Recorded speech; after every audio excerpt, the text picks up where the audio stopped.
सो hey guys, तो पिछले part में हमने देखा था डेव काफ़ी मुश्किलों के बाद हैमर को हासिल कर लेता है और तब हैमर में से एक लड़की निकल के आती है जिसे देखकर डेव उसे पूछता है, क्या तुम किसी सीक्रेट टेक्निक या मार्शल आर्ट के बारे में जानती हो? जिस पर वो लड़की मना करती है और कहती है कि मैं तो बस एक लिटिल गर्ल हूँ। और फिर डेव उसे हैमर में वापस जाने को बोलता है और हैमर को लेकर अपने घर की तरफ जाता है।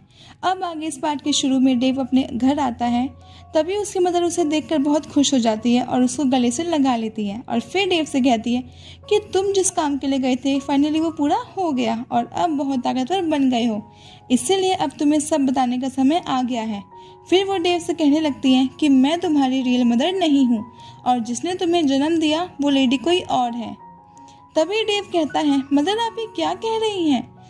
आज आपको क्या हो गया है? और तभी उसकी मदर उसे रिस्पेक्ट देते हुए कहने लगती हैं कि तुम एक रॉयल फैमिली के प्रिंस हो और मैं पिछले 10 सालों से इस दिन का इंतजार कर रही थी कि तुम्हें सच बता सकूं। और डेव से कहती है, तुम्हें अपने फादर से बदला लेना होगा, पर इससे पहले तुम्हें वेस्ट की रॉयल मैजेस्टी को पुनर्स्थापित करना ही होगा। अगले सीन में हम एक किंग को देखते हैं और तभी वहाँ पर एक लड़की आती है जो उसकी बेटी होती है और इसका नाम सिया होता है। फिर सिया अपने फादर से पूछती है कि आपने मुझे इतनी जल्दी में यहाँ क्यों बुलाया? तो उसके फादर उसे बताते हैं कि माउंटेन से वल्केरी हैमर गायब हो गया है और तुम्हें वहाँ जाकर पता करना होगा कि हैमर को कौन लेकर गया है। सिया यह सुनकर शॉक हो जाती है और कहती है कि पिछले 500 सालों में उस हैमर को कोई हिला भी नहीं पाया और अब वो हैमर कौन ले जा सकता है। तभी उसके फादर कहते हैं कि मैं अब बहुत थक गया हूँ और मैं आराम करना चाहता हूँ और तुम चोयो माउंटेन में जाओ और छानबीन करो कि हैमर कहाँ गया है।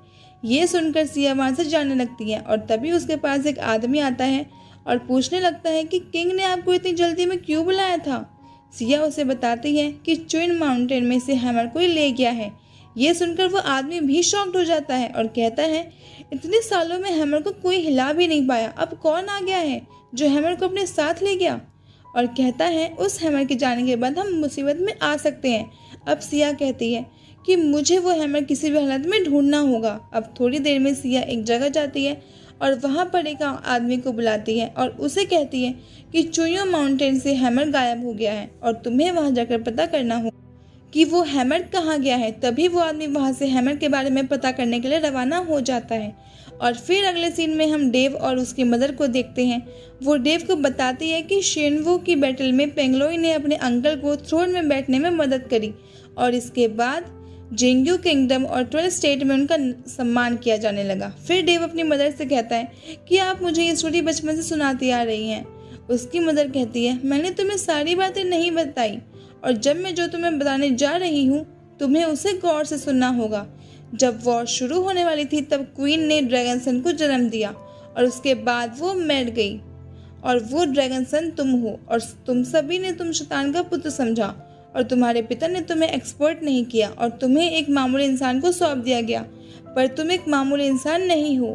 तुम्हारा नाम तुम्हें अपने विरासत में मिला है और बचपन में तुम्हें जिससे सौंपा गया था वो लेडी मैं ही हूँ। अब डेव कहता है कि अगर वो मुझे नहीं चाहते मुझे इस बात से कोई फर्क नहीं पड़ता और आप मेरी मदर हमेशा रहोगी।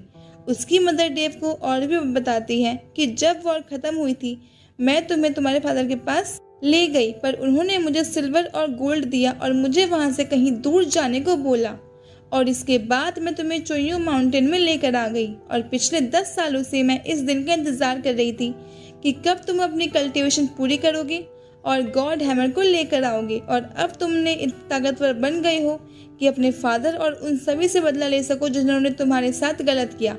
फिर तो दूसरी तरफ हम प्रिंसेस सिया को देखते हैं। वो कहती है कि सैकड़ों सालों से गॉड हैमर चोयो माउंटेन में था और अब पता नहीं उसे कौन ले गया है और मुझे जल्द से जल्द सारी सच्चाई का पता लगाना होगा।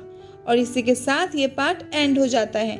गाइस, अगर वीडियो को अच्छा लगा हो तो प्लीज़ वीडियो को लाइक कर दीजिएगा और मेरी वॉइस ओवर आपको कैसी लगी ये कमेंट में ज़रूर बताइएगा। और हाँ, चैनल पर नए हो तो चैनल को सब्सक्राइब करके बेल आइकन को ऑल पर सेट कर लीजिएगा ताकि आपको न्यू वीडियोज़ अपलोड करने पर उसकी नोटिफिकेशन मिल सके। Thank you so much.